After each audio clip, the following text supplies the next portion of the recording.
Big things happened today, y'all. Ladies and gentlemen, the Pope is now gone. He died today, as you already know. The leader and the founder of the World Economic Forum, Klaus Schwab, who had already announced his imminent retirement, suddenly on the day that the Pope passes away, resigns and leaves effective immediately. The world is being turned upside down. What does all this mean? We're going to talk about it in depth tonight, plus breaking news. Let's go. All right, come on in, Queen. Come on in. Come on in. There she is, y'all. Everybody, come on. Show some love. Very serious day of news. Very serious days. Man, a lot of stuff is going on, but we're going to do a deep dive into this. Let's get right into the news tonight.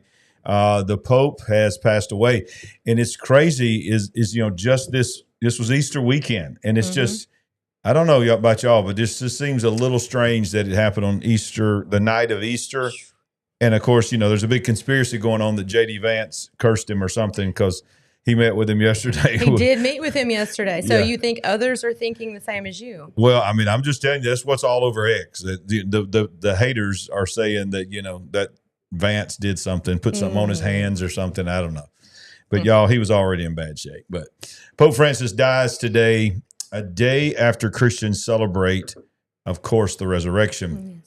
There he is. Just one day after Easter, the day Christians celebrate Christ's victory over death, Pope Francis passed into his eternal life. His death so closely followed the church's most sacred feast and was like a final gesture of faith from a man who devoted his life to preaching mercy, humility, and the hope of resurrection. In 2013, Pope Francis, born Jorge Mario Bergoglio in 1936, became the first pope from the Americas and the first Jesuit pope and the first non-European pope in over 1,000 years. He brought a spirit of humility and compassion to the papacy, marked by a deep concern for the poor and the marginalized. I don't know who wrote this. Who gives you who gives alms when you give alms? Do blah blah blah. Okay, I'm just look. We got a lot to cover tonight. And there's a lot of commentary, and of course we always say when people pass away that we don't agree with, we're not going to pour on those that have died, but we're also not going to shy away from the fact of this Pope was not lined up with what we believe is biblical principles. It's okay to examine their life. We're not being mean. No, we are just trying to go down the factual lines and talk about his life. So yeah.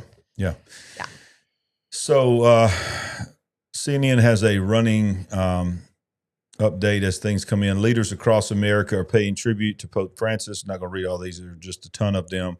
Right. I'll read the names of them. Canada's Prime Minister Mark Carney, Mexican President Claudia Sheinbaum, Brazilian President Luiz Inácio Lula da Silva, President Donald Trump, Cuban President Miguel Diaz-Canel, Colombian President Gustavo Petro, Venezuelan President, and many others are paying their respect. Now, we're gonna do a little deep dive into this as well, but a millennia-old process of picking a new pontiff is now underway. Here's what will happen next. This is a very interesting process, secretive. Just, for non-Catholics like us, a little strange, to be honest with you. But Pope Francis, as he died this morning at 88, let's pause right there. And, we're not going to get too conspiratorial tonight. Really? But I'm going to open the door for you. Okay. So, just tell the truth. What did you think when you heard 88? Well, obviously, it seems like some key people die at that age, but this was not a surprise. It's kind of weird that it happened on the day and the time, this very important weekend going into, Monday. Yeah. But we'd known that he was very sick. His health was failing. Right. So we were expecting him to pass away probably sometime this year. Yeah. And, and we'll go into the prophecies and all this that was, whether we believe in those prophecies or not. Right. Is, 88 is interesting in the fact that when we get to Klaus Schwab tonight, he's 88. He's about to be 88, or he is 88. In fact, in his statement, he said, as I enter into my 88th year. And, come on. Was he broadcasting something other than the fact he's getting close to 88? Is that what you're saying? I think I know what you think. And I'm trying to open the door for you, but you won't go through it. Look, it does. Those things obviously do cross my mind, but I think the fact that this was the first Jesuit pope. Yeah, let's talk about that. The more important thing here. Okay. And let me read this here. Okay. Pope Francis, the first Jesuit, as you just said, to lead the Roman Catholic Church, is now dead at 88. Pontiff, who had been suffering from poor health in recent years, had just met with VP Vance on Sunday. Pope Francis, Bishop of Rome and Supreme Pontiff of the Catholic Church, who worked to instill progressive influences on the global church while maintaining unity and conservatives amid years of turmoil, died Monday. Vatican Carmelingo Cardinal Kevin Farrell announced. Now, he was 88 years old, and he was the first Jesuit. Right. Now, what are Jesuits? Well, I'm asking you that because you're the expert on that. But what I'm saying is there are things about Jesuits that we're not going to say tonight. No. But the fact that he was a Jesuit, and he's the only Jesuit ever in the history of the papacy, and now we have the prophecies that we're going to get into now about the final pope. What are you hearing about the fact that he may be the first and only Jesuit to ever serve as a pope, and he might be? What do you think as a Jesuit was what he did to maybe make way for this next pope? Well, I'm trying to walk lightly. Right. There's nothing secretive in talking about how liberal this pope was. Absolutely. We saw him say and do things that we had never seen. Absolutely. At least in my lifetime, from popes. He was very progressive, obviously. And he, it appeared he was doing more than his part to push forward agendas. Yep. And, certain other people that we listen to say, look, there are certain things that can't happen in this world until the Pope visits that area. That's right. So what is he doing when he visits these areas? Was it this Pope that visited Antarctica? Remember, this is sort of remembering that. This is crazy to me. On election day, I believe in 2016. I'll look it up while you're talking. Did we not have John Kerry going to Antarctica? And on that day, or in that same window, did we not have Kirill from Russia, the Pope, and other highly influential people visit Antarctica? Is this when Buzz Aldrin had his health episode? The same, all of a sudden, all of these different kinds of noteworthy people were going to Antarctica. Keep talking, 'cause I'm looking. I'm trying to see. Okay. Let's see. I'm trying to find out here when it says the Pope visited Antarctica, and I don't see any evidence of that. So there are so many things surrounding the Pope. this one thing about there are certain things that can't happen. I'm assuming this is talking about wars starting, highly political decisions being made, other things like that cannot happen or begin to happen until the Pope makes his visit to these areas. What's going on? What does that mean? So this says, I asked Grok, did the Pope visit Antarctica? No Pope has ever visited Antarctica. Okay. Pope Francis, often called, quote, the Pope of the Peripheries, expressed interest in such a trip during a 23 interview with Argentina's news agency. Okay. He jokingly mentioned a potential itinerary from Argentina to the South Pole, then to Melbourne and New Zealand. Put this up on the screen here so people can see it too. But noted it would be a rather long journey. No concrete plans have materialized, and his official schedule has never included, notice official schedule, has never included Antarctica. Russian Orthodox Patriarch Kirill did visit Antarctica in 2016. Maybe that's what you're thinking about. Russian Orthodox Patriarch Kirill did visit Antarctica in 2016, praying at a research station and famously interacting with penguins. But this is the most notable religious leader to visit the continent, not a papal one. Now, of course, we say that's official. I find it hard to believe, as active as Antarctica is, that no pope has ever visited Antarctica. I mean, I don't believe it. I don't believe it. Anyway, even if he never went there, he's obviously key to certain things happening or beginning or whatever. But for us, there's a lot of questions surrounding this pope. We know what else? We're just going to talk about it. We're going to go down the news, but we're going to spend some time because this is what's running the main news everywhere. This is going to be in the news for several weeks now as they prepare to pick the alternative, and we're going to talk about that. But here's one thing I want us to get into, and then maybe now and then dive into it throughout the night. And if a thought comes to your mind, and anybody in the live chat thinks about this, is one thing I don't hear a lot of people talking about is I have never bought the narrative of the last pope retiring. I've never bought that narrative. Because here's the thing that I confirmed today before the news, because I want to make sure that I confirm this, is that when he stepped away to supposedly retire, he lived another 10 years. They said he was too weak and all this, but he lived in the Vatican. He wrote books.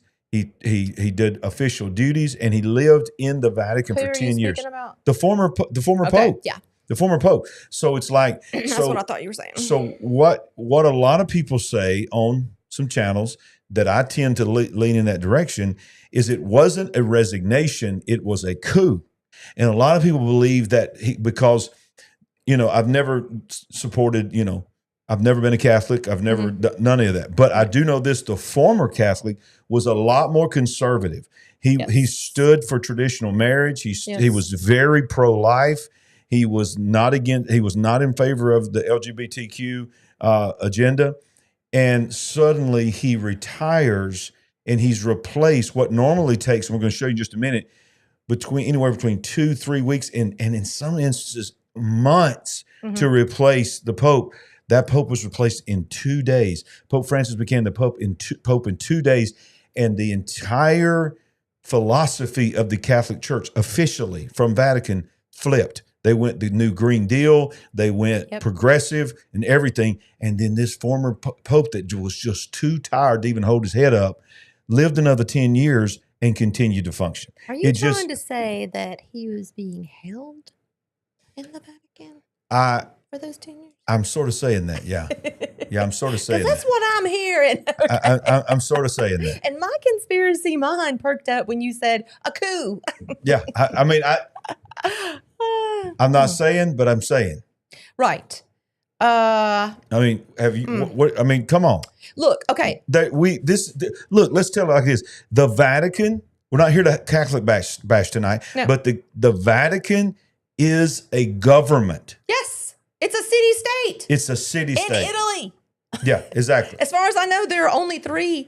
Let's see, how many city-states are there? London, Washington D.C., London, D.C., and the Vatican. Each of those hold. Now, explain to the viewers that may not know what a city-state is, because you may not know this. It took me I didn't know this until like 4 or 5 years ago, that when we think of London, we just think of London, England, London, UK, but London is its own entity, just like Washington, D.C. Billy, if you can pull us up an actual, I need my own laptop right here, an actual definition of what a city-state is. We all know Washington, D.C., Vatican City, and London. Obviously. But we know the basics of what that means. That means that Washington, D.C. is in America, but it's not a state. It's unto itself, right. And it's not a nation. It's into itself. Yes. And obviously, Vatican City is seen as a religious capital, if you want to put it that way. That has its own police force. All right. So, it says city-state. This is interesting. We're learning something on the fly here. Okay. London is not a city-state. I didn't know that. I thought that it was. I thought it was too. Now, according to Grok, now I'm not, you can't believe it. London is not a city-state, but a major city within the United Kingdom, functioning as its capital. A city-state is a sovereign, independent entity consisting of a single city and its surrounding territory, like Singapore, Monaco, or Vatican City.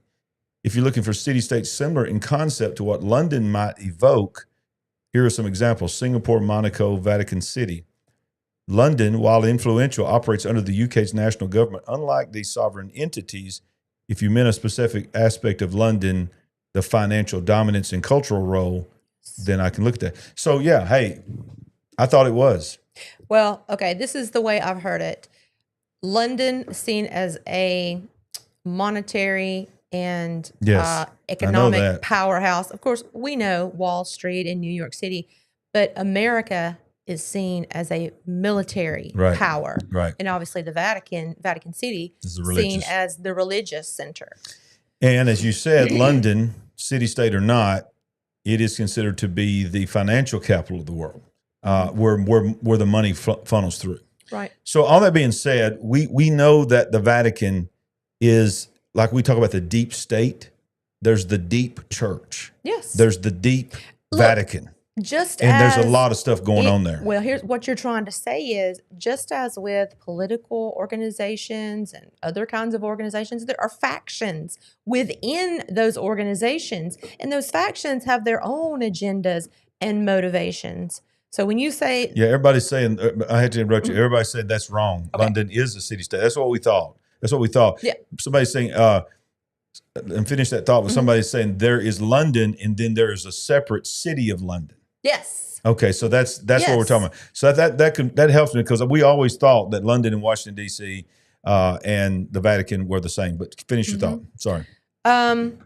Just talking about factions, and when you started talking about a coup, I mean, this makes perfect sense to me, because you have got to have different groups of people in the Vatican who have their own personal agendas.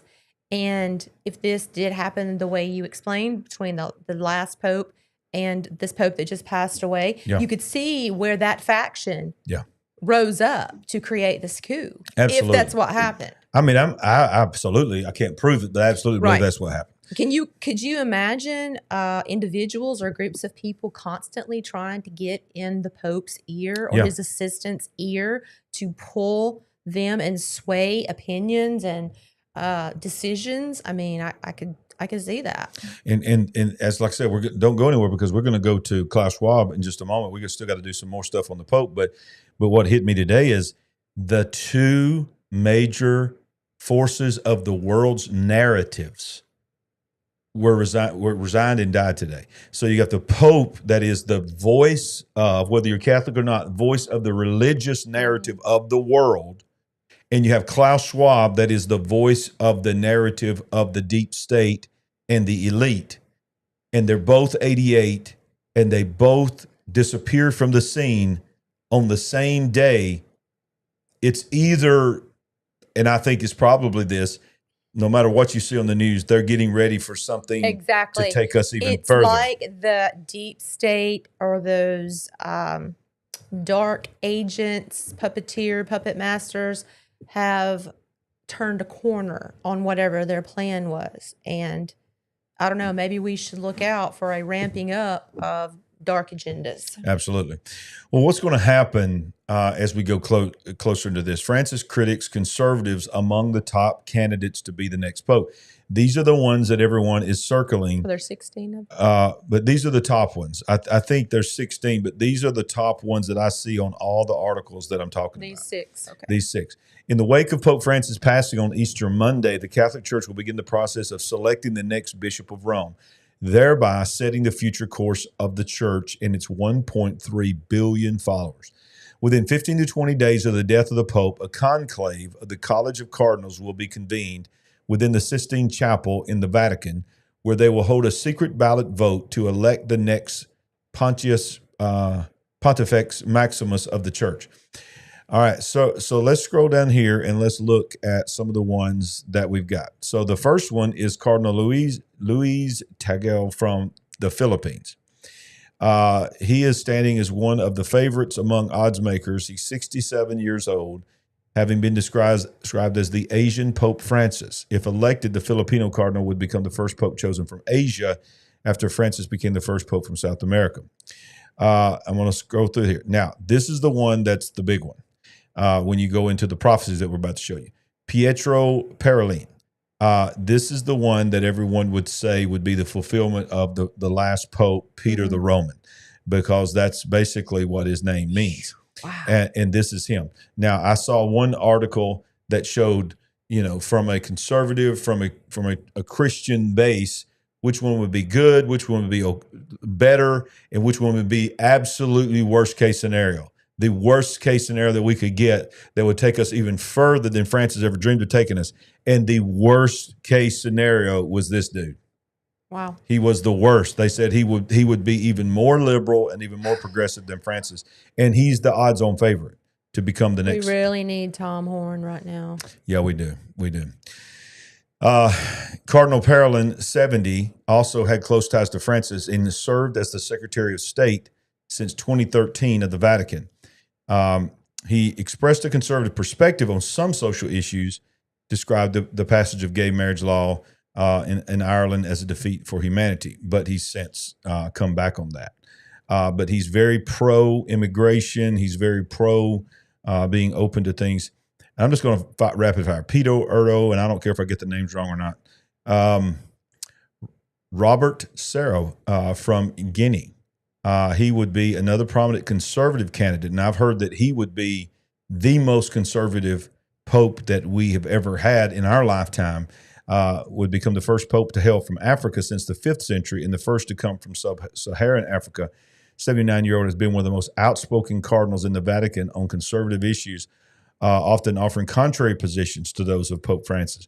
He's very staunch pro-life, very staunch pro-traditional marriage, against the abomination, LGBTQ, all of that. So he would be, which means he's probably not going to become the Pope. Because he's probably the most conservative and the most aligned with Christian principles of all of them. So he's probably not going to become the Pope. Then you got Matteo Zuppi from Italy. And then that's basically it. And, of course, at the bottom of this is saying that Donald Trump has said that he will go to the funeral and he will be there. So these are the candidates that we see that are in the running to replace the Pope. Now, not being Catholic, I'll be honest with you, I don't know much about any of them. So all I can do is just what I've read. Right. But what I have read is the number one odds-on guy, and believe it or not, they're betting on it. Like they bet on everything now. They're placing bets in Vegas. They're betting in Vegas on who's going to be, and running away with it is that Petros guy, which means Peter, and of course the Peter prophecy that we're going to get into, Peter the Roman. What's that book that he wrote? Petros Romanus, the last pope is here, something like that. You talking about the prophecy itself? Tom Horn. Oh, yeah. The thing about him was that he came out and said, what was the last pope's name? What did he go by? What name did he choose? The one before this? Yes. He came out and said that he was the last pope. That he was going to step down and resign. And he got criticism for that. They tore him up. But guess what? Yeah. Within a little while later, it came out on the news that he is stepping down and resigning. Yeah.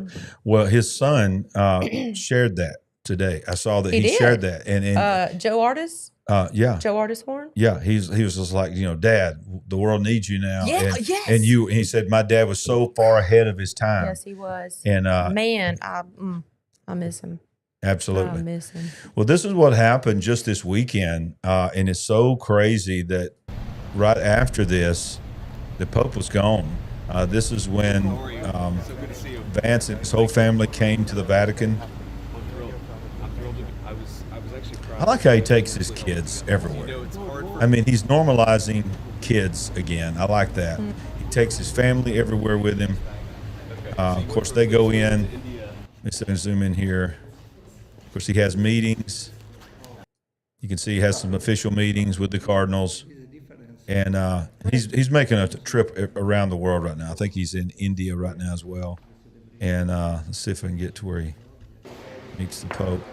He goes into a service. They include him in a large service there. I don't think this one has the video when he meets the Pope, but come uno davanti al quale ci si copre la faccia. But Vance was there, and then less than 24 hours. I know. He was gone. He had to be one of the last people He was. to sit with the Pope. He was. That's what they're saying. Other than cardinals, the last person to have a meeting with the Pope there certainly had was to J.D. be Vance. some official people, at least in and of the Vatican. But yeah, outside of the Vatican. All right, let's go to this right here. We're not going to stand all night long with the Vatican, but we do need to cover this because this is the news of the day. So this is from the Australian, and the question is being asked here, who will be the next Pope? About 14 days after the death or resignation of a pope, a conclave is called. This is how it happens. Conclave. Yeah, this process Okay, Jack, so who's next?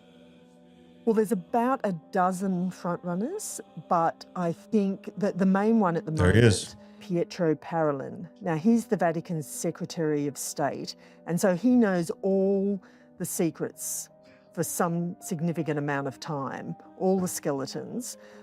Interesting choice of words. That places him in a very convenient position, doesn't it? Interesting. Hey, you might want to make sure you vote for me because I know where all the bodies are buried. I mean, this is the Australian here, and she just literally said she knows where all the bodies are buried, basically, all the bones and the skeletons are. And there's a reason that he's a front runner, because he's considered to be a steady hand. Pietro Parolin is Pope Francis's chief advisor, and he's been his emissary advocating for climate change mitigation around the world. The destruction of the environment is an offense against God, a sin that is not only personal but also structural. Was that a Palestinian flag behind him? It's like the United Nations. Not only personal but also. Is that a Palestinian flag? Or is that, it's the United Nations. It looks like the Palestinian flag. Talking about climate change. Maybe it's not, but that's the colors. So look, he's already promoted. This was a speech recently. He's talking about climate change. Also structural. And there's also the Philippines Cardinal. All right, so the conclave is getting ready to begin. They got to have the funeral first. They got to have the time of mourning, but then the conclave comes. And don't go anywhere because I'm going to take you back to Christmas Eve in just a minute. Oh, wow. And I'm going to go somewhere that I don't think anybody else is going to go tonight. Okay. You're only going to probably hear this on the big picture. I'm going to take you back to Christmas Eve, the night that the Vatican had the Pope come in and open what they called portals. Yeah. Oh, that was. Now, there were doors, but they unsealed these doors. They called them portals. And I know I got all kinds of pushback because that video went viral, most viral video we've ever had. And, of course, all these people were saying, you're such an idiot. Portal is a word for a door. I get it. But today, just out of the blue, I thought, wait a minute. This Pope opened portals, and then less than 5 months later. Mm-hmm. Didn't he say there was more than, how many portals did he say? Well, I'm going to show it to you, but I think it's 5 or 6. Yeah. There's 5 or 6, but I'm going to show you a clip from it. But could he have opened something else up? And now he's got to get out of the way for that to be set up? While we're talking about... Do you understand what I'm saying? Yeah. Yeah. Okay. So while we're talking about people stepping out of the way, you also have the situation of the king in England, Charles. He's reportedly very sick. What in the world? What if health failing? What if he stepped out the way? What if he also is about to be replaced? Yeah. Y'all, if the rumors start, that's a great point. Because everything operates in threes. And I've been trying to figure out who that third one is. Uh-oh. I've been trying to figure now I don't think this is the third one, but just as I was coming home to get ready for the show, the Queen of Norway, which I don't know who that is. It was on X saying that she was in perfect health and she suddenly fell ill and she's in ICU. Wow. So I started thinking, is royalty all across the board being turned over? Yeah. It sort of feels that way. Yeah. If the King of England all of a sudden says my cancer is worse, it's come back, and I've got to step aside, y'all better get ready. You better get ready anyway. Wow. Okay, so let's go back to the conclave. So the papal conclave will select a new pope, and I just want to go again over how it works. It says the gathering to select a successor for Pope Francis brings together an assembly of cardinals to elect a new spiritual leader based on the system of strict seclusion to which they submit for the election process. Surrounded by Michelangelo's world-famous paintings, the 137 cardinal electors will attend a centuries-old College of Cardinals meeting in the Vatican Sistine Chapel. The term conclave comes from the Latin phrase conclave, which means with a key. And we're talking about doors and portals. Whoa. Conclave means a key to open. You got a key. A key means open up something. Okay. Yeah. Okay. All kinds of symbolism. Papal succession has evolved considerably since the early church, and current rules of the procedure were not codified until the early 20th century. Okay, so only cardinals, this is interesting too. Listen to this. Only cardinals under the age of 80 are allowed to cast a vote. Candidates need only to be male baptized Catholics, and they will be nominated from around the world. Traditionally, a 15-day mourning period is observed before the conclave begins. So we got 15 days from today, then the conclave will begin. There's no age limit on who can become pope, but Francis was 76 when he took up the position. Mm-hmm. Benedict, the former Pope Benedict, before him was 78 and was pope for only 8 years before his surprise retirement at age 85. Although you wonder if he was surprised too, don't I think he was surprised because he lived to be, I think, 95. Right. Yeah, he might have got surprised with his retirement as well. I think he did. To begin the process, there's a special morning mass after which the 120 cardinals of voting age would gather inside the exquisitely decorated Sistine Chapel, home of all the papal conclaves since 1858. Later in the day, the shout extra omnes, which means everybody out, rings out, and the cardinals who are sworn to an oath of secrecy will be locked inside the conclave until they choose a successor. With that, the rounds of voting begin, but not before. More speeches, prayers, reflection, and intense political jostling, with cardinals whittling down candidates through successive rounds of voting. No communication with the outside world is allowed. Wow. None. The Independent makes clear, quote, a pope is only elected when a single candidate receives a 2/3 majority. Sometimes popes are chosen quickly when a strong candidate emerges. However, from the 34th ballot onward, think about that. It's right after the 33rd. So something happens at the 33rd. And from the 34th ballot onward, the conclave only votes between the two front runners who gained the most votes in the previous round. So they battle it out until the 33rd. Y'all, am I just waking up more and more every show? Yes. Are you over there flipping out? I know you can't believe it. The vote itself is secret and was introduced, introduced 1621 by Gregory, the 15th, to try and avoid politicking. The ballot papers, here's the interesting thing. I remember this as a kid. The ballot papers are progressively burned in a small fire inside the Sistine Chapel as the field of contenders is whittled down.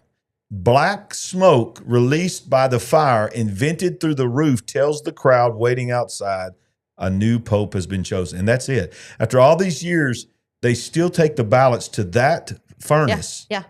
And they send up white smoke, meaning another day we're still voting. But when the people outside see the black smoke, now look, there again, we're not Catholic bashing, but from a Protestant perspective, this feels real secret society to me. I'm sorry.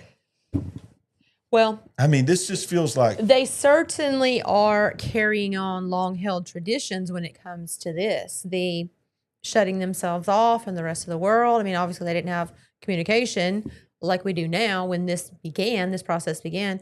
But yeah, this voting process, the smoke and the certain fireplace. It's not creepy to me. It's just, I don't know. It really It's different. It Very different. stands out to me that they have continued this tradition for so long. Yeah. And you don't continue traditions like that unless it's deep in symbolism of something. Goodness. You don't just do it for the sake of tradition. You're going to go there. Wow. It has to be, Sandy. It has to be. Everything I'm means down. something. I'm down with that. I know you. But to hear you say it is like, wow. Well, there you go. There's a present to you tonight. Thanks. So the 1,000-year-old prophecy that we talked about earlier predicts that the next pope after Francis dies and issues a chilling warning of all humanity. Pope Francis's sudden death has thrown the spotlight back on a 900-year-old prophetic manuscript. The 12th century, quote, prophecy of the popes, reportedly uncovered in the Vatican's secret archives, claims to predict the identity of Francis's successor and even foretells the return of Christ. This document contains a series of cryptic Latin phrases, each believed to describe a pope, starting with Celestine II in 1143 and ending with Peter the Roman in 2007. Now, are you familiar with this? The prophecy of Peter the Roman? A little, yeah. Okay. Well, I'm a little as well. Many that are watching are probably very familiar with it. So fill in the blanks for us. So let's watch a little video here that breaks it down a little bit. Has died. That's come It's as from loud as I can get the it, by the way. Vatican. We just have that breaking news. Pope Francis has died. That's coming to us from the Vatican via the AFP news agency. Of all the ancient prophecies in the Roman Catholic Church, Saint Malachi's prophecy stands out as one of the most discussed subjects that has captivated the minds of many historians. While some people question if his predictions are for real, others find them super interesting and surprisingly accurate. And here is where you might want to pay very close attention. According to him, the 112th Pope would be the last one. His words get intense, predicting a tough time for the Holy Roman Church. His prophecy for this year ominously states, "In the final persecution of the Holy Roman Church, there will sit Peter the Roman, who will pasture his sheep through many tribulations. And when these things are finished, the city of 7 hills will be destroyed, and the dreadful judge will judge his people, the end." Saint Malachi's prophecy, as we've explored, Now, I'm going to come back to it, but what is believed by many is that the 7 years, he says, that this pope will guide the sheep through 7 years of tribulation. So it is believed by many prophecy teachers that that means that he will be the pope during the tribulation period with the onset of the Antichrist. Wow. That he will lead, this is what, whether this is a true prophet or not. This that was wrote given this. by Malachi? It's actually Malachi. It is Malachi. It's okay. Malachi. I It's thought not that Malachi. was a No, it's incorrect pronunciation. I tried to make sure. I verified it. Okay. It's Malachi. So how long has this been? What year was that? Because Well, let's it's go not- back. We just saw that. Let's go back. Let's go back. It's not like recent. No, it was like, I think it was in the 1600s. Yeah, exactly. So, yeah, I don't see the text of it, but I think it was 1600. 12th century. No, I was wrong. 12th century. Very, very wrong. Old. 12th century. 12th century. 12th century. And it was 112 popes out. The 112th pope. And I go back to this right here. This is the part that jumps out at prophecy teachers. The final persecution of the Holy Roman Church, there will sit Peter the Roman. And remember, the number one person to succeed Pope Francis is named Peter, and his other name implies he's from Rome. So he's known as basically, could be easily known as Peter the Roman. Now, he'll pick another name, but his real name is basically Peter the Roman, who will pasture his sheep through many tribulations. Wow. And when these are finished, the city of 7 hills, that's where they say that's sort of a type and shadow of 7 years, will be destroyed, and the dreadful judge will judge his people. Man. The end. Yeah. So, I mean, we're living in some crazy times, y'all. Yeah, and keep in mind that the bad guys have access to this information the same as we do. Yes. And look, They study the Bible, or they have people that do. Yeah. They have people, if Yes. they don't know the prophecies and the history, they have it as well. Look this right here up. Find this. Okay. So you're talking about symbols and symbolism. So, yeah, I'm sure there's plenty of symbolism, symbolic things in Vatican City, but one thing is that obelisk. Not only do they have an obelisk right there in Vatican City, we have one in Washington, D.C., and there's probably one in London as well. But if you can find this, I just said, what is this? Is that what you wanted? What did you want? What this says. This is the only name that I can find it. I mean, do you want to know what it is? I need a picture of it. Okay. A picture of it. Okay. I've wanted to... Well, the Pope, she's asking me, y'all, we're talking to each other. Y'all have no idea what we're talking about. I'm asking him to show a picture of the Pope's audience hall. Pope's audience hall. Yeah. Some of you will be, I've wanted to talk about this many times on this show. The thing that is so disturbing and alarming is this is a serpent head. You talking about this? Yes. Okay. All right. So let me. This is called the Pope's audience hall.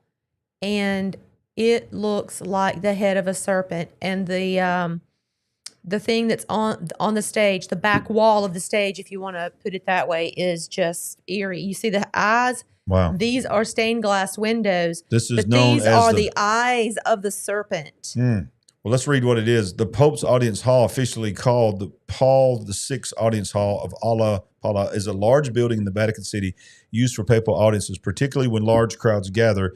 It hosts general audiences, special events, ceremonies, accommodates up to 6,300 people. And it was completed in 1971. And it says the hall is notable for its functional yet symbolic architecture, reflecting the church's engagement with modernity.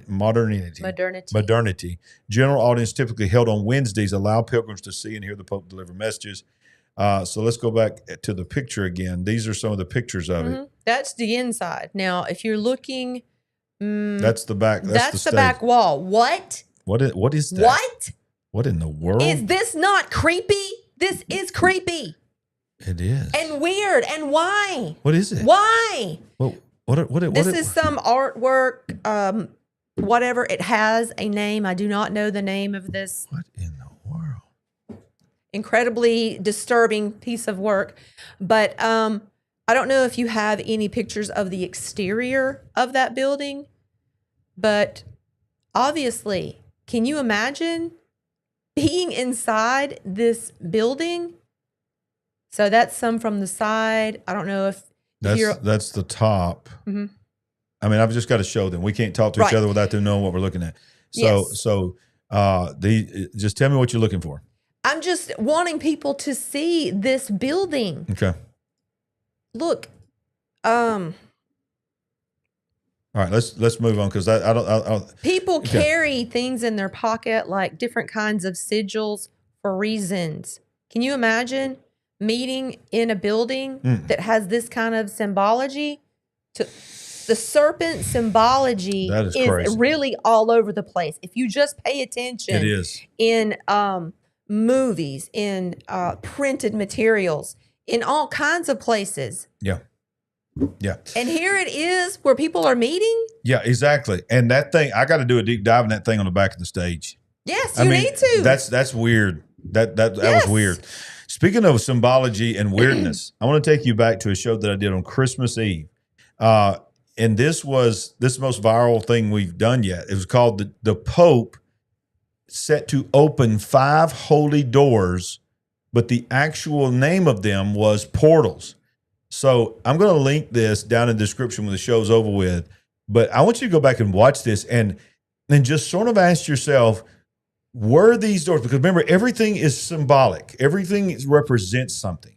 The fact that they covered up these doors and waited for a certain time to open these doors, and then they had a ceremony of this Pope that just died opening these doors, walking through it symbolically, basically opening up what they called a portal.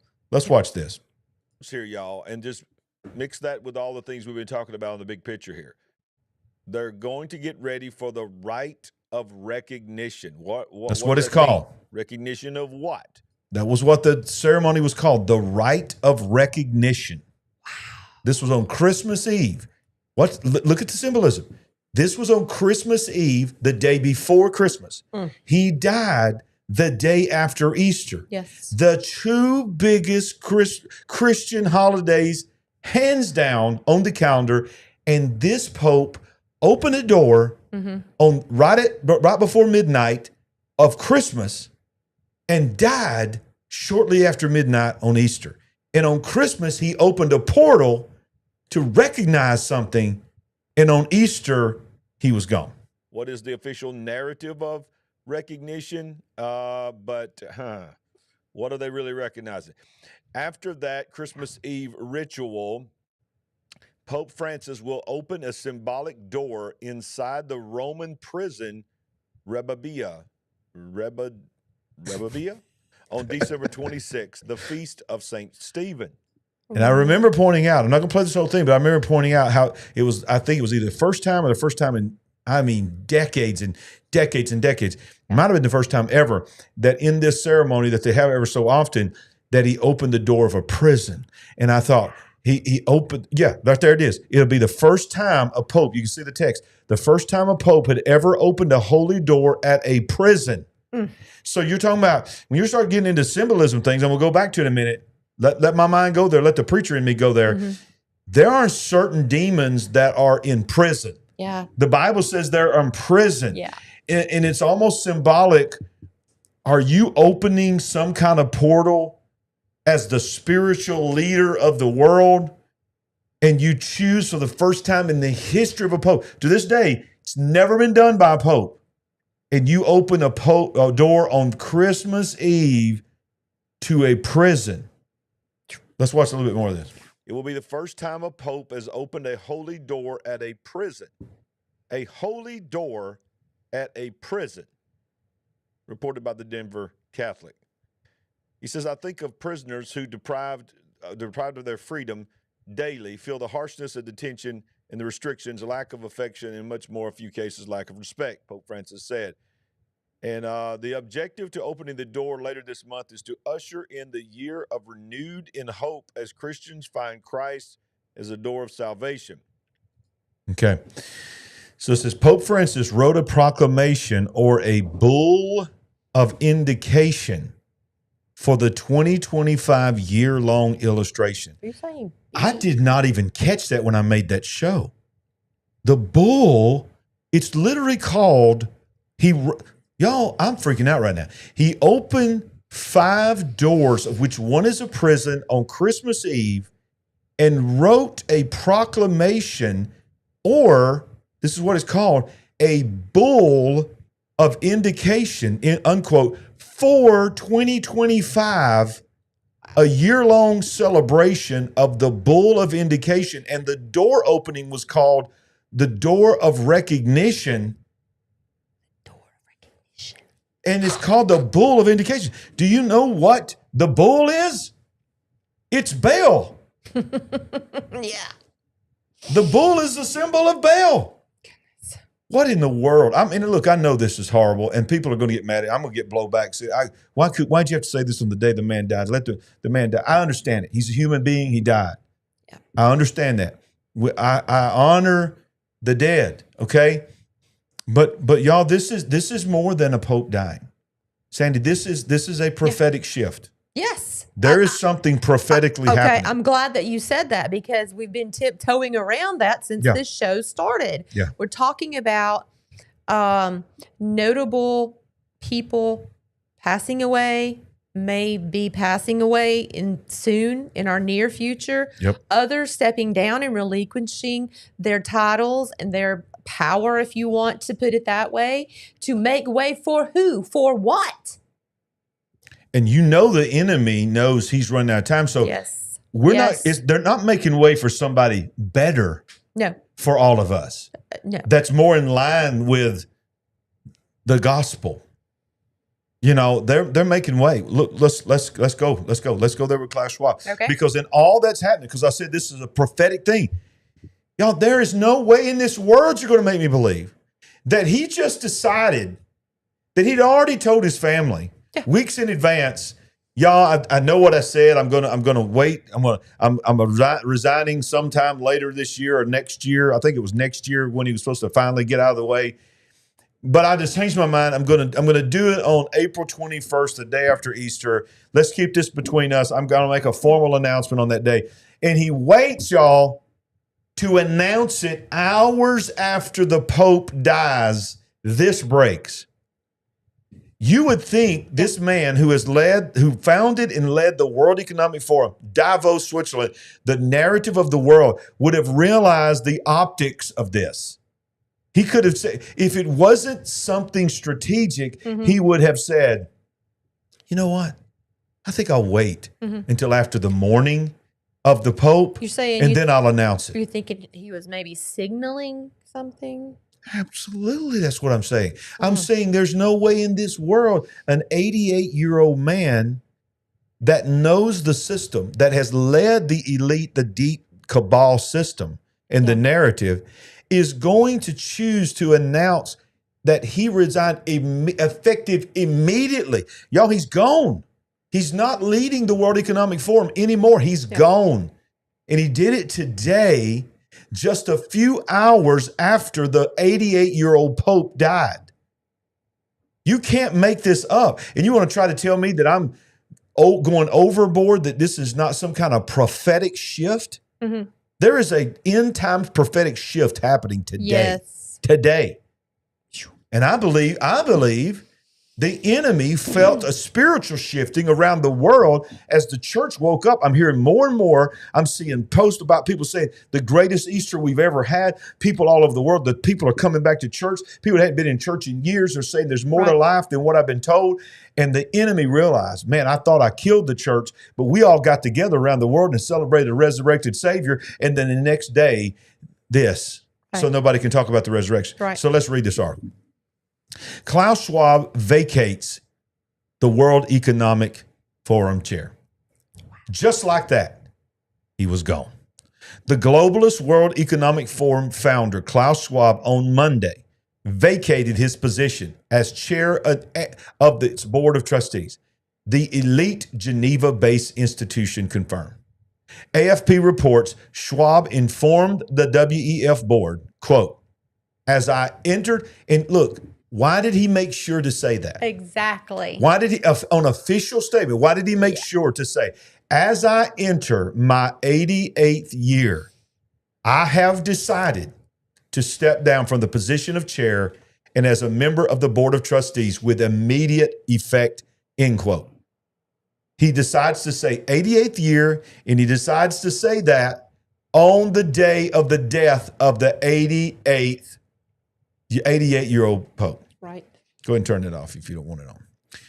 His departure means he will no longer be on hand to personally meet the wealthy, the privileged, and the famous who flocked every year to the WEF gathering in the luxury Swiss ski village of Davos to congratulate each other on their claimed achievements. Klaus Schwab is when he said, the last time he talked, he said, the future is built by us. But yet, he's gone. He is held of what is called outstanding achievements in his 55 years as leader of the organization.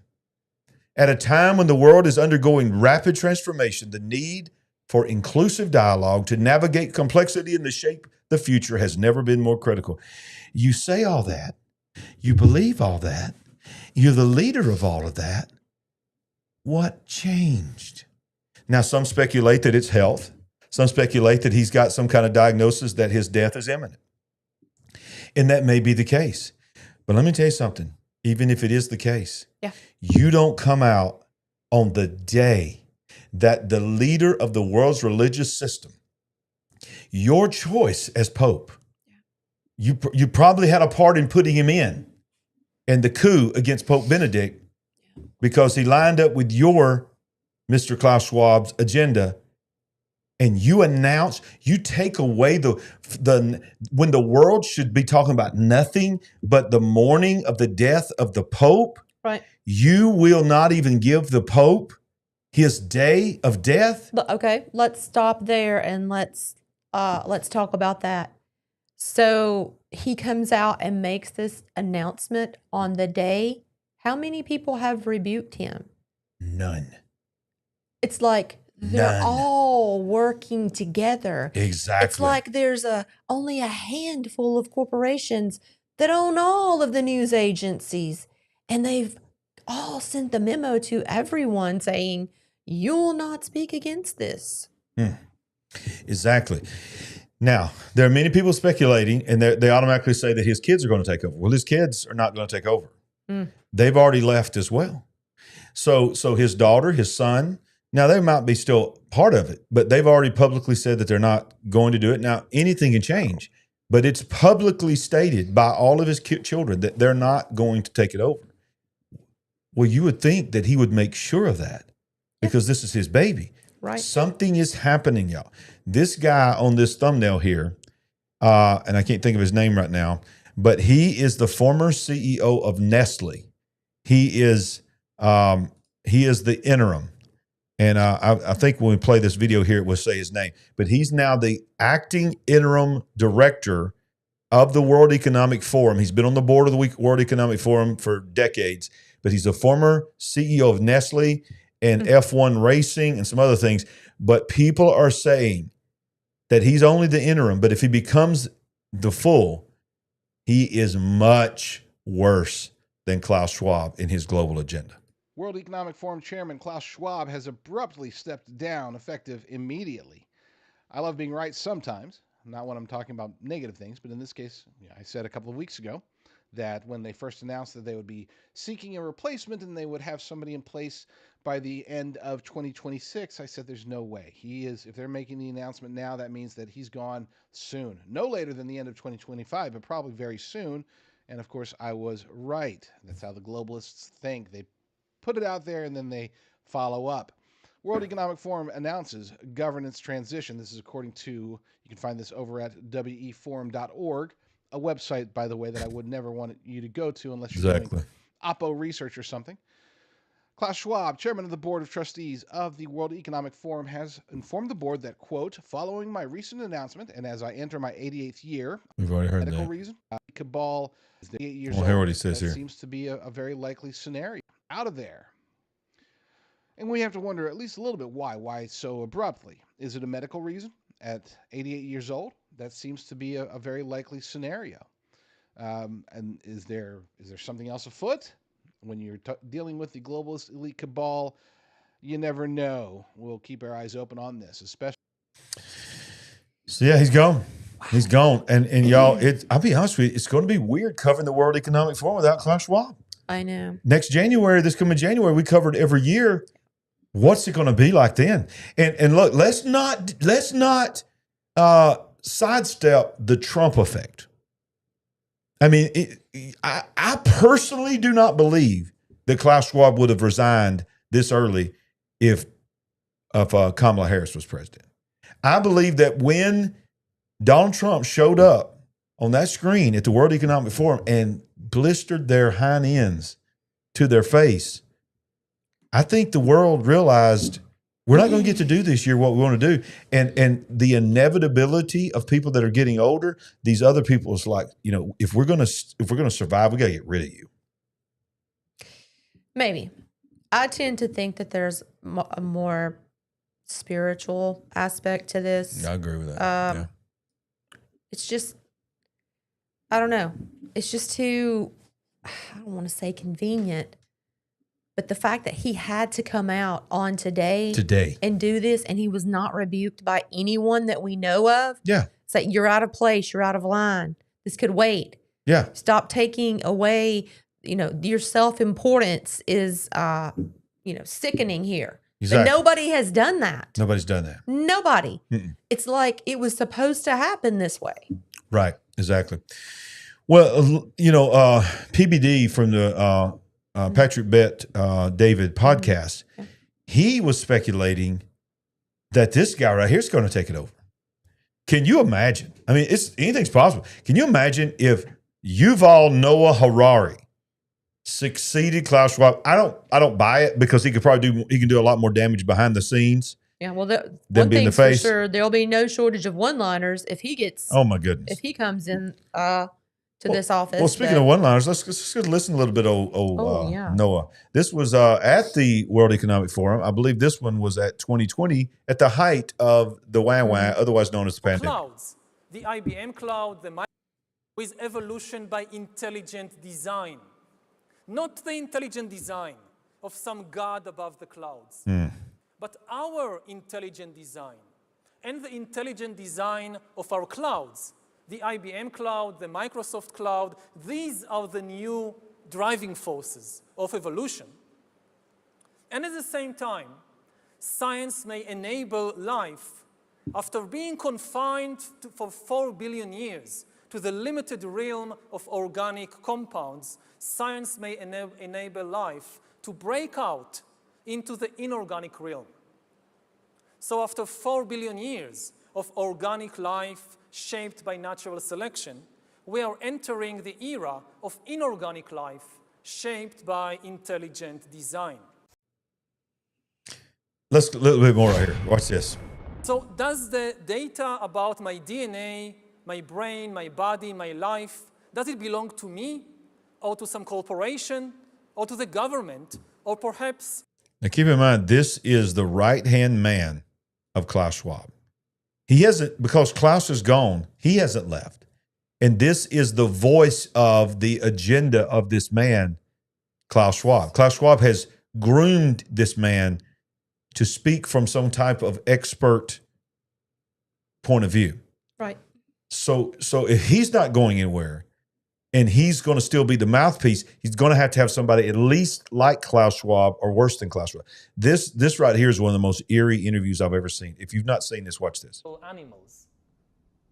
You know, the whole idea that humans have, you know, this, they have this soul or spirit and they have free will and nobody knows what's happening inside me. So whatever I choose, whether in the election or whether in the supermarket, this is my free will, that's over. Free will, that's over. That's over. Over. Today, we have the technology to hack human beings on a massive scale. Yeah, I mean, everything is being digitalized. Everything is being monitored. In this time of crisis, you have to follow science. It's often said that you should never allow a good crisis to go to waste because a crisis is an opportunity to also do good reforms that in normal times people will never agree to. But in a crisis, you see, we have no chance. So let's do it. So that's what we're dealing with. That's what we're dealing with there. This is Noah Harari, the voice of Klaus Schwab. Now Klaus Schwab is going effective immediately. Yeah. Something big is coming, Cindy. Whew. Something big is coming. Does anybody remember that speech that now King Charles, because I don't remember if he was still prince or if he was king at this time. I wish I could remember these details. I don't even know what this speech was about, where it was given or when it was given. But in this speech, he, I guess, is talking about the future, the conditions of the world. Mm-hmm. And he says, he's here now. Yeah, he's here now. Talking about, I'm assuming the AAC, talking about how at some point he will take his place in society and he will take the reins. And it's going to be a different day when that rolls around. And basically getting to all of us are going to get our comeuppance. The world's going to see. So I can't remember when, where. Well, you can't. Here's the thing that frustrates me. You can't find anything like that. Exactly. They've got that hit. I'm trying to find that, and you can't find that. I'm not surprised. Yeah, you can't find it because I know exactly what you're talking about. But some of you out there will remember that. And yes, I wish Billy, I could find that. When he said something to the effect that, and he's here now. Yeah. You can't find it. If I'd have known that, I was going to show that I could have found it. But it's you can't find it. Right. It's like, yeah, I know exactly what he's talking about. He was very clearly says, yes, he is here now. Now remember, the Bible says that there'll be many false Christs. Look, one more thing. This was just a few months ago. Actually, it was this month. This month, he was being interviewed during getting ready for Easter. Listen to what the voice of the narrative of the world said about Jesus. So what is the most common portrait in the world? What is the most famous face in the history of humanity? It is the face of Jesus. I mean, there are more portraits of Jesus than of any other person in the history of the world. Billions and billions produced over centuries in cathedrals and churches and homes, and fully 100% of them are fictional. There is not a single authentic, truthful portrait of Jesus anywhere. We have no portrait of him from his own lifetime. The Bible doesn't say a single word about how he looked like. There is not a single word in the Bible, whether Jesus was tall or short, dark hair or blonde or bald, nothing. All the images, and it's one of the most famous faces in history, it all comes from the human imagination. And it's still very successful in inspiring people and uniting people. Could be for good purposes, charity and building hospitals and helping the poor, but could also be for bad purposes, crusades, persecutions, inquisitions. But either way, the immense power of a fictional image to unite people. Now, I don't necessarily disagree with what he's saying, because we don't really know what Jesus looked like. Our image of Jesus is based on a monk's I guess revelation from a dream or vision that he had. So, and we've got the Shroud of Turin and things like that. I tend to, I've done a show on that. I've stated that I do believe it is the Shroud of Turin, but what that is also a part of is the enemy's very sneaky.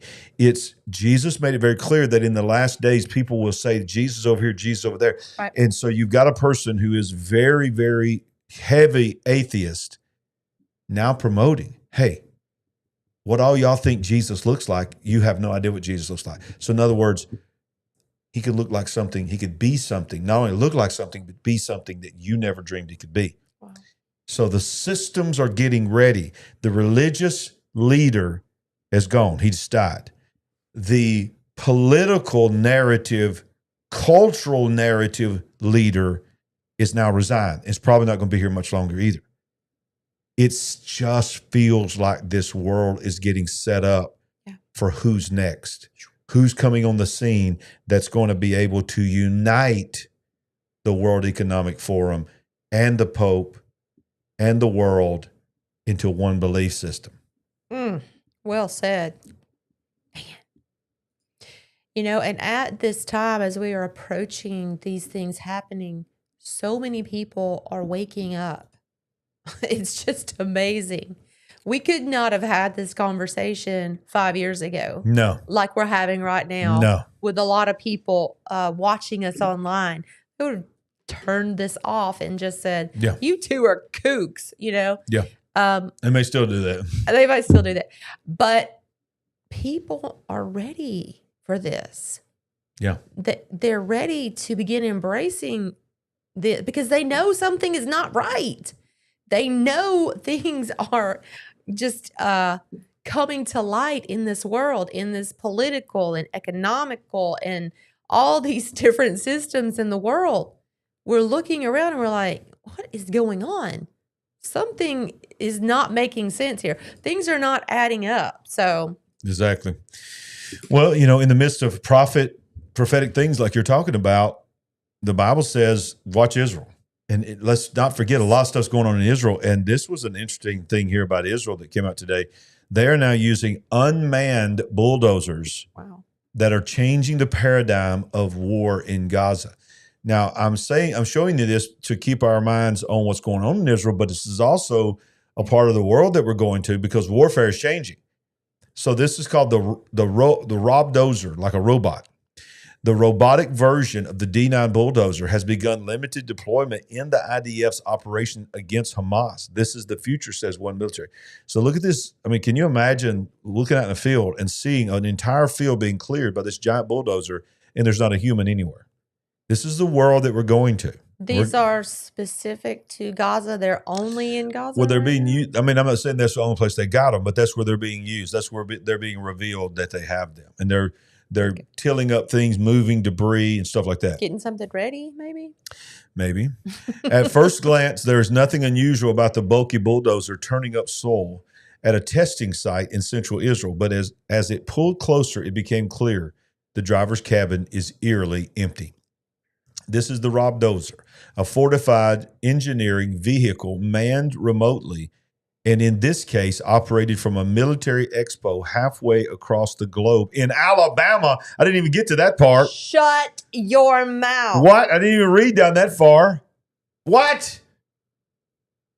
I don't even know what to say here. This thing is being operated in Alabama? Because it's a Caterpillar? It didn't say Caterpillar, did it? Keep going down. Maybe it did. Version of Caterpillars, yeah. Of Caterpillars. What in the world? I mean, Alabama's don't own all the Caterpillars. Why is it operating in Alabama? Okay. Don't tell me it's from Huntsville. It probably is. It probably is.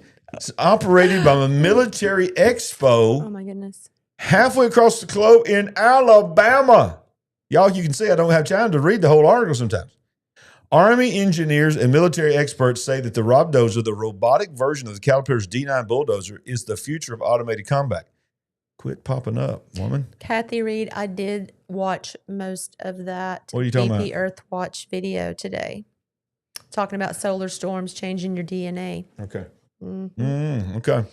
The Israeli military has used D9 for years to carry out frontline tasks like troweling roads for advancing troops, removing rubble, and flattening terrain. But since the war in Gaza broke out in October 2023 and later in Lebanon, the Israeli military has increasingly deployed this robotic version in a bid to enhance its field operations and reduce the risk to its troops. Quote, the idea is to eliminate the person from the cockpit in the dozer, said Ronnie, whose team at the state-owned Israel Aerospace Engineering developed the Rob Dozer. During the Gaza war, the military has increasingly opted for unmanned version, which can carry out a full range of tasks. While such vehicles and other systems are currently operated by humans, future versions will be autonomous,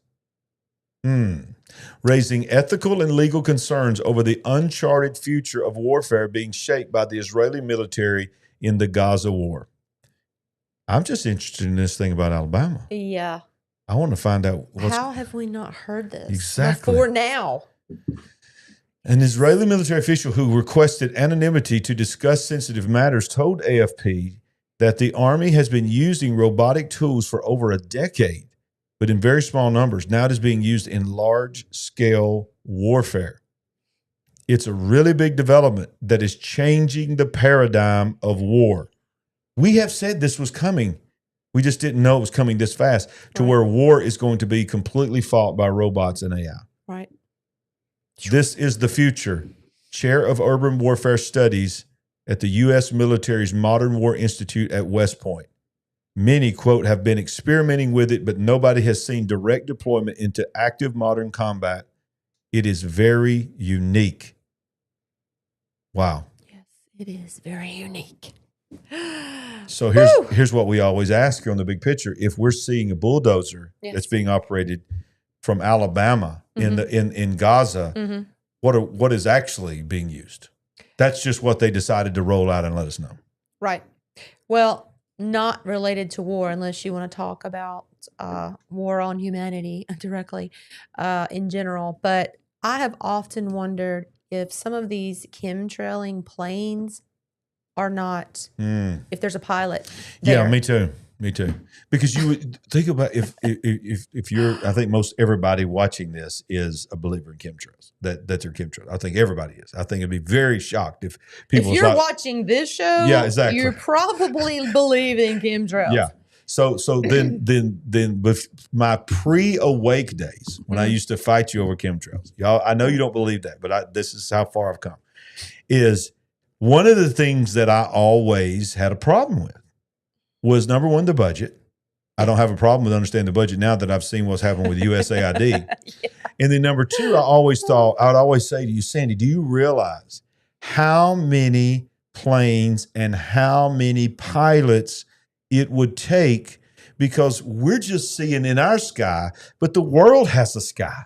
So you're talking about if the whole world's being experiencing this, how many pilots? So I think you make a great point that probably for a long time now, many of those planes have not had a pilot.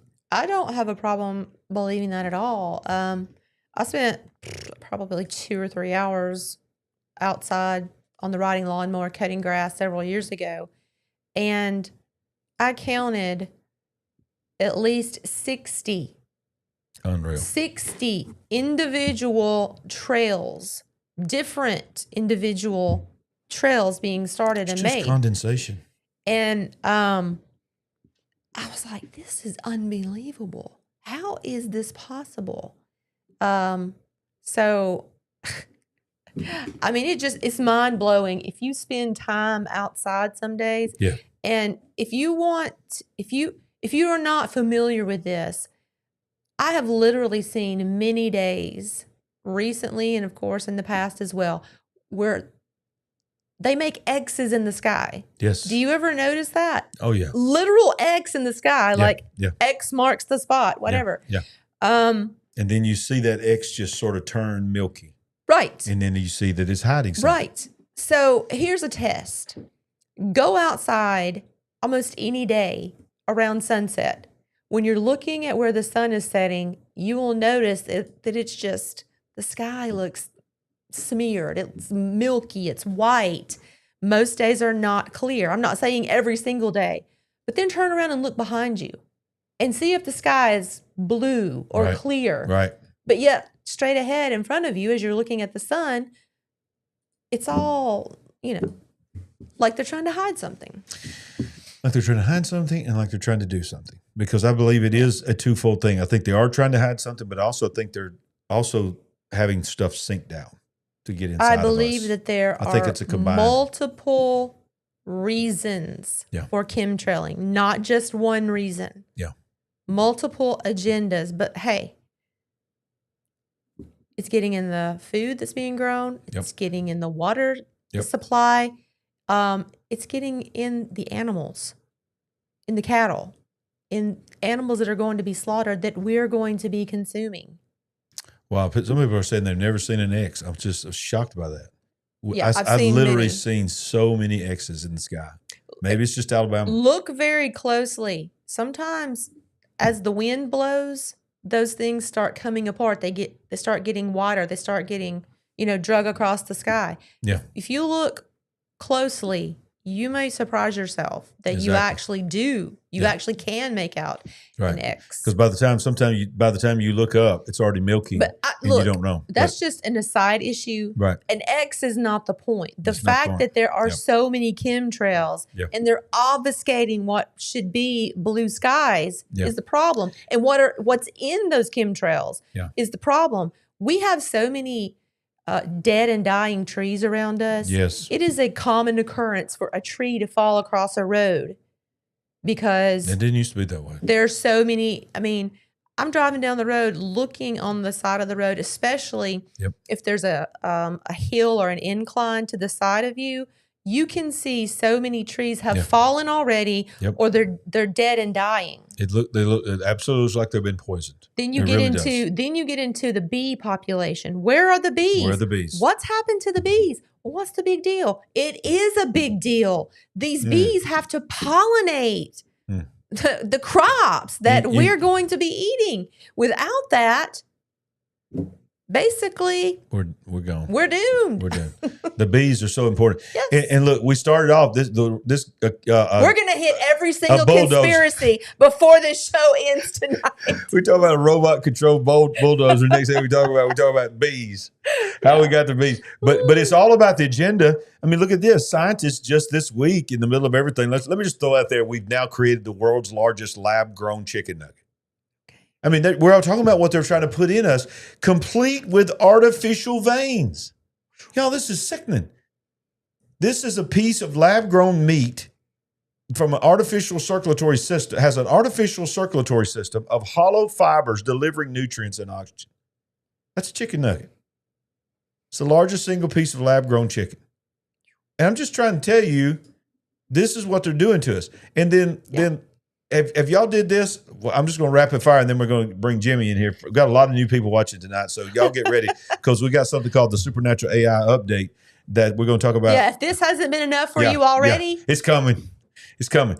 If you haven't done it yet, do yourself a favor and go to the website that's been in place since the early days of the Biden administration. Go to covid.gov. covid.gov. Let's do it together. All right?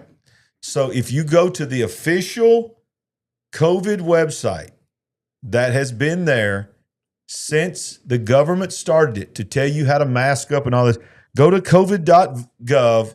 This is now what you get. Have you seen this? No. This is literally the official, for some whitehouse.gov is forwards to it, lab leak, the origin. It literally says what everybody thought that you could get kicked off of this for saying it.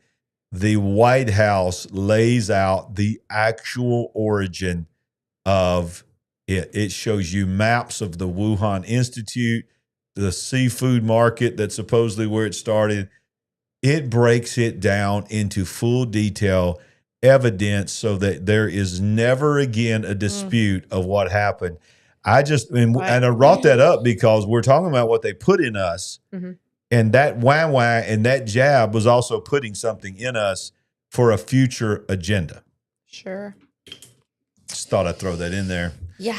But I hear something. Here he comes. There it is. If you don't know what this is, that's Uncle Jimmy. And this is the got a little detail. Supernatural AI Update. It's absolutely my favorite picture of you. Yeah. Love it. Love it. But it ain't just you, it's me too. I'm like, you're always like that. What? There's like so many versions of that. There is. Of you doing that. You're right. Now, I got to lead because we're talking about Alabama tonight. Alabama's heavy in the news. If you didn't know it, we're from Alabama. If you couldn't tell by my voice. Like you couldn't tell by You didn't think I was from New Jersey? Mm. All the new people didn't think I was from Chicago? Yeah. From the Bronx? What is that thing Tony says that you say? Why? Yeah, why? yeah. I got a friend. If you follow the Confessionals podcast, he loves to say, "Hey, ask me why. Ask me why." And I'd say, "Why?" He go. They just start dying laughing. I was like, "What's so funny about that?" They're like, "Because you don't say why, you say why, why." Okay, so I know y'all figured it out. But already we done found out that bulldozers in Gaza are being ran in Alabama. Right. And then lo and behold, a lady from our church sends me and says, "Have you seen this? Verify this is true." It's true. Alabama is one of the top cities. In fact, spoiler alert, the number 2 highest city, best city to survive a UFO invasion. And this is from the Daily Mail. Now, I know you can't hardly see this text a little small here, but it says, yes. We've seen all the movies, strange lights in the sky, flying saucers hovering ominously, and panic news anchors declaring Earth's final stand. But if E.T. and his mates really did decide to pay us a less than friendly visit, would your state make it into chaos? So it goes on to say, got the list here. Scroll down here to the list. If I can was get he saying peace to you, brother? Of course he was. He comes in peace. He comes in peace. Where's it at? Where's it at? Come on, there's a list down here. I know I want to eventually get it to it. Okay. Maybe not. Okay. So I got to zoom out. There's Alabama. But still have the list. Okay. Okay. So it gives the state, It or gives, did you say there's a certain city? Yeah, the number one, I forgot what the number one is. Number one, it's up here. Number one, I think, is Virginia. Because I think. Let's see. Y'all stay with me. There it is. Number one is Virginia. Scored an 806 out of 10 with its 17 military personnel per 1,000 people, 29 caves, and a healthy amount of forest cover. The state is practically built for alien invasion. And then it goes on to say down here, and I thought I had the actual, hot on its heels is Alabama, number 2, scoring a 7.91 out of 10 with 35 caves Watch this. Here's a fun fact about Alabama. More than any other top state, as far as caves, you have that many caves, and 9.3 engineers. See, y'all thought it was a bunch of country bumpkins. We got 9.3 engineers per 1,000 people, and we blend brain power and plenty of places to duck and cover.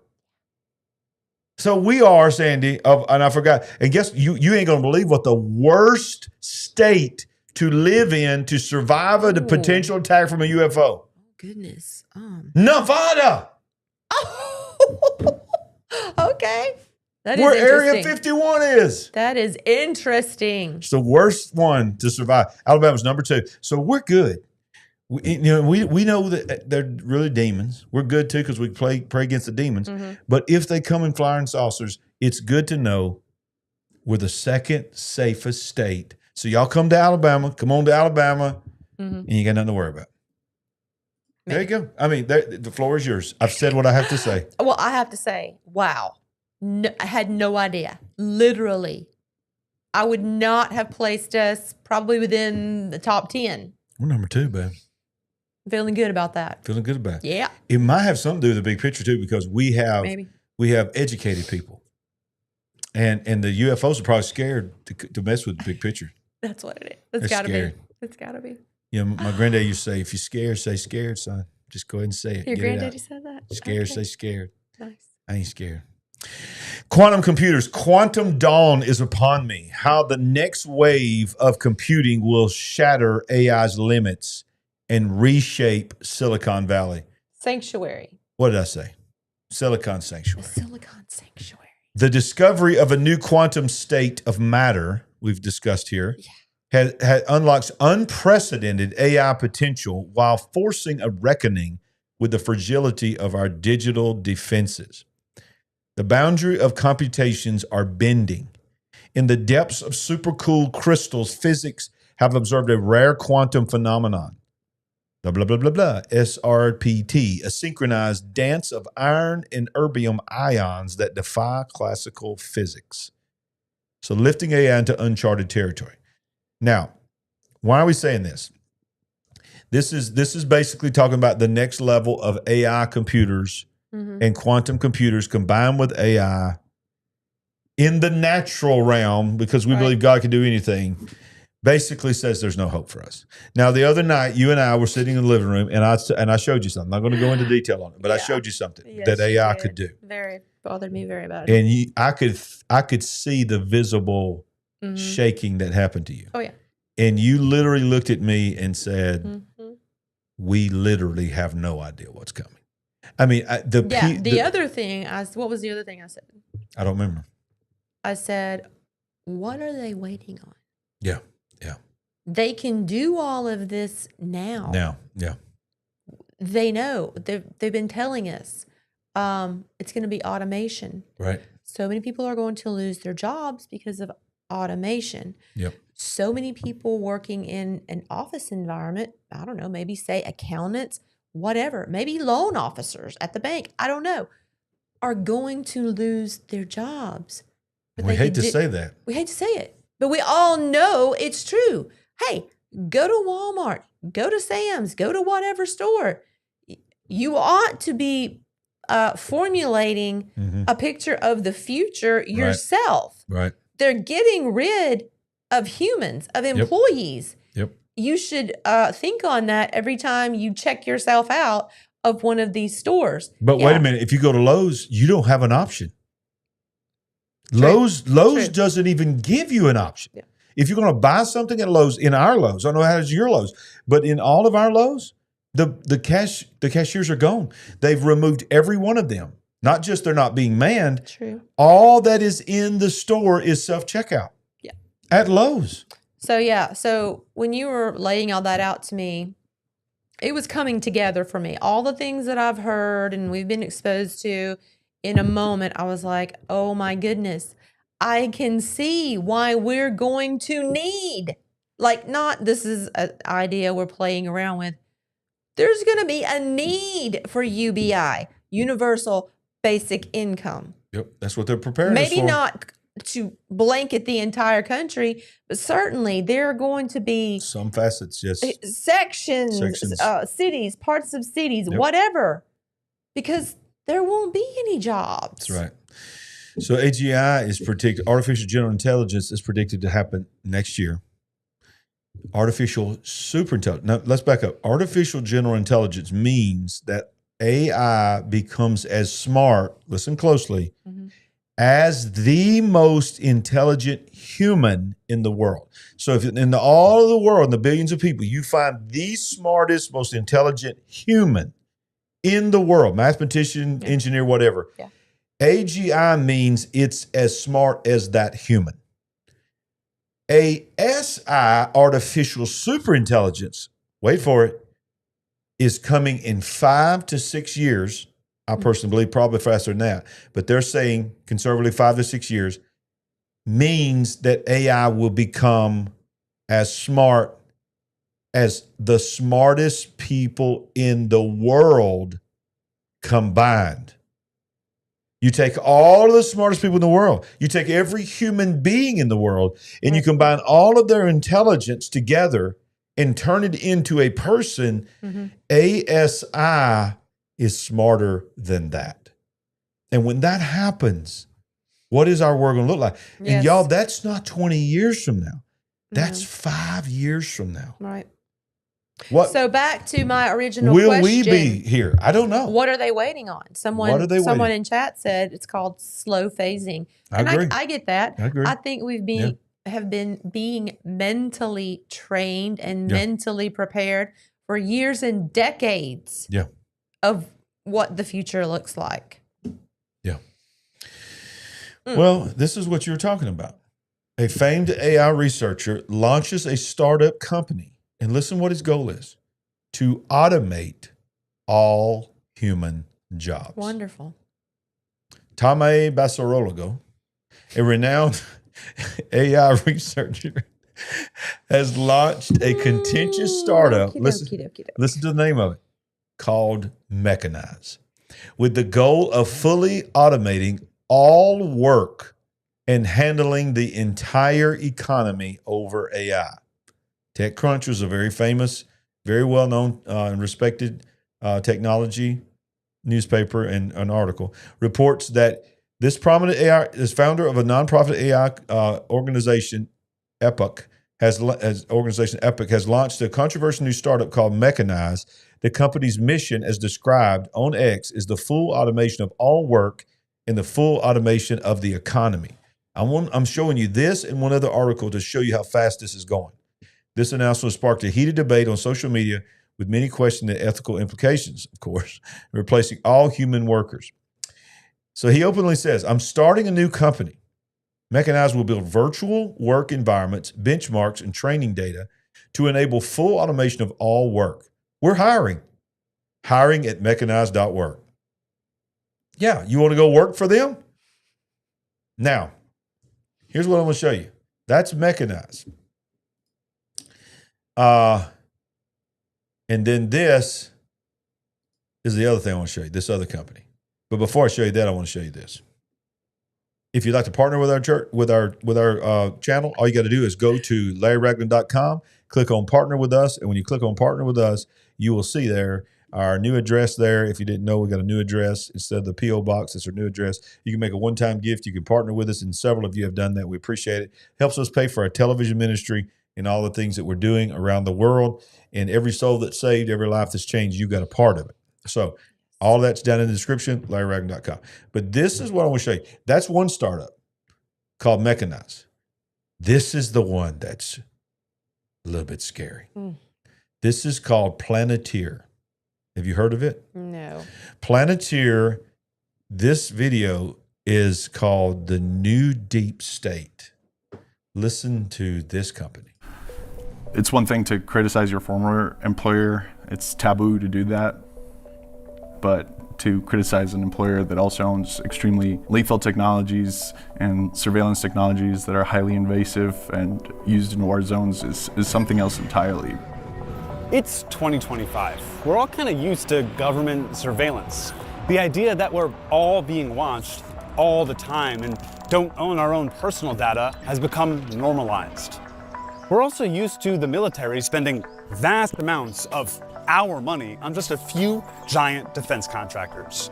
But one tech company wants to change both of those things and become the ultimate military contractor and the ultimate arbiter of all of our data. Palantir is here to disrupt and make. It's Palantir. What did I say? I said. Did you say Planeteer? Either way. Yeah, Palantir. Yeah. Are the institutions we partner with the very best. Y'all know what? We all heard of Palantir. Okay. Well, not all, because I had. In the world, and when it's necessary to scare enemies and on occasion kill them. Check out Palantir shares surging 22% after the company cited a boom in demand for its AI software from the U.S. government. We're doing it. We're doing it. And I'm sure you're enjoying this as much as I am. Dude, you got enough money, get a haircut. Palantir, a tech company based here in Denver, claims they can revolutionize government systems with their data analysis software, newly powered by artificial intelligence.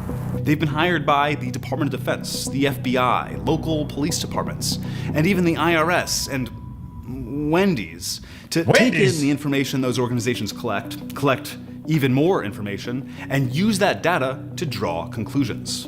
It can be used to completely reconfigure organizations' ontology, its reality, what systems matter, what information matters, what processes matter, how they are structured, what biases are introduced at each of those stages. We talked to a former Palantir employee, dug into decades of research, and listened to hours of Alex Karp's own words to unwrap the layers of Palantir's carefully cultivated sales pitch, how they capitalize on fear, uncertainty, and unrest. I don't think in win-lose, I think in domination. This is a company built for bad times. Bad times mean strong finances internally. Bad times are very good for Palantir because we build products that are robust, that are built for danger. Let's rewind a little. Palantir's story starts with. All right, so one more thing before I let you go. Look at this right here. So I had never heard of that company. You're saying you've heard of it, and I'd never heard of it. But it just sort of freaked me out because it is a company. And I've seen him before. I thought Now, I have seen him before, but I did not know about the company. I thought we had watched a video with him in it recently. Whatever. Anything's possible. Most people, a lot of people. I forgot what I had for lunch today, but okay. So, but here's the thing that what he said is bad news is good for us. Yeah. Did you hear him say that? Oh, yes. Never let a crisis go to waste. Exactly. Look at what this right here says. It says, this is from the Independent out of, I think, the UK. It's going to take a catastrophic event for AI safety to actually be taken seriously. Dangerous incidents related to artificial intelligence reached record levels in 24, but regulation is still lagging. Experts warn that it is going to take a catastrophe before we take the risk seriously, but by then it may be too late. So the purpose is, he's saying, I'm waiting for something really bad to happen because it's going to help my company. But this article is saying when that really bad thing happens, it may be too late to regulate AI because AI is already in place to take over the world when that bad thing happens. Sure. I mean, it seems like it's already been released fully out there, but I know it hasn't 100%. And look at this right here what Billy just said. I got to look into this. Posted online yesterday, Elon Musk may be teaming up with Palantir on an important project. Wow. No shock there. Were you and I listening to something together? Someone was talking about, I know who I was listening to. And they were talking, they are current or formerly working with the Navy, and whatever AI system they have it has to be a closed system. It cannot interact with anything outside of itself. They're saying they made it that way. It can't to protect it. Yes. Okay. Because they believe if it does, it gets out of the box. Because I think it involves intelligence. I think it involves super secret weaponry and components.